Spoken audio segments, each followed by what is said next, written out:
আমি সবসময় ক্রিকেটের সাথে যুক্ত ছিলাম স্কুল লাইফ থেকে। আমি নির্বাণ ক্রিকেট খেলতাম। যেটাই হোক কাপাই দিতে হইব, ফাটাই দিতে হইব খেলি। রোকেয়া দেখবে, নোয়াখালী বসে দেখবে। রোকেয়াও শুভকামনা জানাইছে নোয়াখালী এক্সপ্রেস টিমের জন্য। শুরুতে ধন্যবাদ আপনাদেরকে যারা কষ্ট করে আজকে আসছেন। আর স্পোর্টস জার্নালিস্ট ম্যাক্সিমামই চেনা মুখ, কারণ আমি প্রচুর স্পোর্টসের নিউজ দেখি। সেই সুবাদে অনেক স্পোর্টস জার্নালিস্টদের চিনতে পারতেছি আমি। আর সবচেয়ে বড় কথা হচ্ছে নোয়াখালী এক্সপ্রেসের একটা টিম বিপিএলের মতো এত বড় আসরে হয়েছে, এটা আমার জন্য অনেক গর্বের এবং নোয়াখালী মানুষের জন্য অনেক গর্বের। আমি মনে করি এটা অনেক আগেই হওয়া উচিত ছিল, যেহেতু এত বছর পরে হয়েছে, তাও তো হয়েছে। তো এই আনন্দটা অন্যরকম। আশা করি নোয়াখালী এক্সপ্রেসের মাধ্যমে বিপিএল এবার অনেক, বিপিএলে নোয়াখালী এক্সপ্রেস ভালো একটা পারফরমেন্স তারা দিবেন।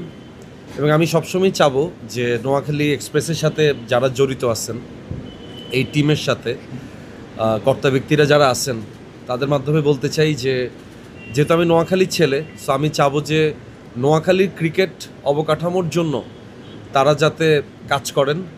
কারণ নোয়াখালীর ক্রিকেট অবকাঠামোর মধ্যে ছেলেপেলেরা যারা এখন ক্রিকেট খেলতেছেন তারা প্রত্যেকেই ভালো করতেছেন। তারপরে আপনারা যারা আসছেন, আমি চাই আপনাদের মাধ্যমেও নোয়াখালী ক্রিকেটটা অনেক এগিয়ে যাক, এই আশাবাদ আমি ব্যক্ত করি।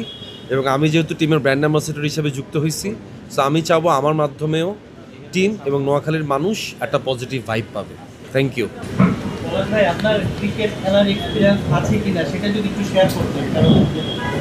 রিসেন্ট টাইমের মধ্যে তো নাই, কিন্তু তারপর আমি সবসময় ক্রিকেটের সাথে যুক্ত ছিলাম স্কুল লাইফ থেকে। আমি নির্বাণ ক্রিকেট খেলতাম এবং আমি একটা ক্রিকেটের সাথে সবসময় অতপ্রতভাবে কোনো না কোনোভাবে যুক্ত থাকতাম। এবং আপনারা জানেন আমার একটা ফাউন্ডেশন আছে ডাকবাক্স, ওইটার মাধ্যমে আমি প্রত্যেক বছর আমার নাখালপাড়াতে আমি ক্রিকেট টুর্নামেন্টের আয়োজন করে থাকি। গত বছরও করছি, ইনশাল্লাহ এই বছর আমরা করতেছি শীতকালে।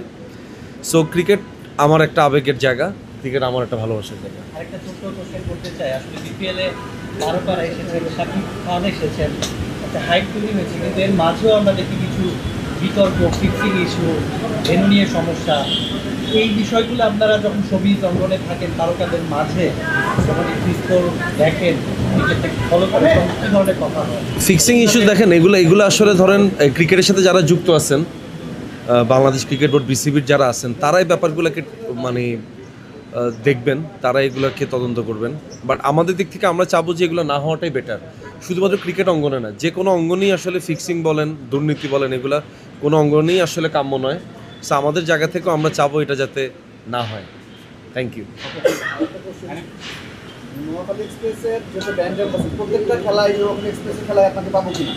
প্রত্যেক খেলা থাকাটা একটু ডিফিকাল্ট, যেহেতু আপনারা জানেন যে আমাদের মাসের প্রায় 20 দিনের মতো ব্যাচেলার পয়েন্টে শ্যুট করতে হয়, যেহেতু এটা আমাদের ওটিটিতে যাচ্ছে। সো আমরা শ্যুটটাও আসলে ওটিটি ফরম্যাটেই করি, ওরকম গ্র্যান্ড আয়োজন নিয়েই করে থাকি।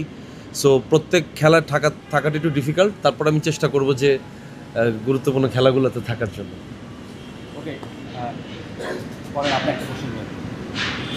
মানে আপনি একটু বের করে ফেলছেন, অনেক কিছু আপনি বলে ফেলছেন, জানতে চাই তারপর যেহেতু নোয়াখালীর সাথে আপনি যুক্ত হলেন, মানে বিপিএল এ নোয়াখালী ফ্যানদের জন্য কোনো মেসেজ দেওয়া থাকে আপনার? নোয়াখালী ফ্যানদেরকে একটা কথাই বলবো যে বিপিএলে নোয়াখালী এক্সপ্রেস যুক্ত হয়েছে এবং যারা ক্রিকেট উন্মাদনার সাথে সবসময় নিজেদেরকে শরিক করেন, তারা ব্যাপারটাকে পজিটিভলি নেবেন, নোয়াখালী টিমকে ইন্সপায়ার্ড করবেন। এবং নোয়াখালী টিম থেকে এবার যখন আমাদের একটা ভালো আরও কয়েকজন খেলোয়াড় যখন বের হবে, তারা আলটিমেটলি কিন্তু আমাদের জাতীয় দলেই খেলবে। সো আমি চাই যে খেলাটাকে পজিটিভলি এনজয় করা এবং খেলাটাকে এবং খেলোয়াড়দেরকে ইন্সপায়ার্ড করা। খেলোয়াড়রা পারফরমেন্স ভালো করবে, খারাপ করবে, অনেক কিছুই হবে।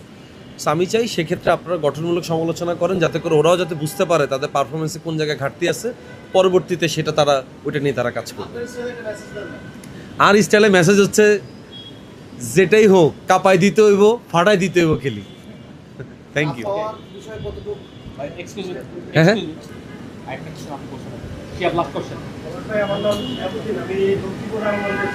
আচ্ছা বলেন। আপনি তো অনেকদিন হয় নোয়াখালী আছেন, নোয়াখালী দলের সাথে আছেন, পাশের দেশ হলো বরিশাল। যদি বরিশাল থাকতো আপনি কি করতেন বা কি মেসেজ দিতেন তাদেরকে?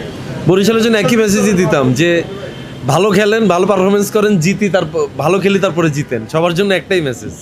লাস্ট কোশ্চেন, হ্যাঁ রোকেয়া কি খেলা দেখতে আসবে কিনা? রোকেয়া দেখবে, নোয়াখালী বসে দেখবে। মাঠে কি আসবে না ভাইয়া? নোয়াখালী বসে দেখবে, সেদিন তো আবার মানুষের সামনে খুব একটা আসে না। কাবিলা যেহেতু একটু সবসময় একটু শাসনের মধ্যে রাখে আর কি, তো একটু নোয়াখালী বসে দেখবে এবং রোকেয়াও শুভকামনা জানাইছে নোয়াখালী এক্সপ্রেস টিমের জন্য।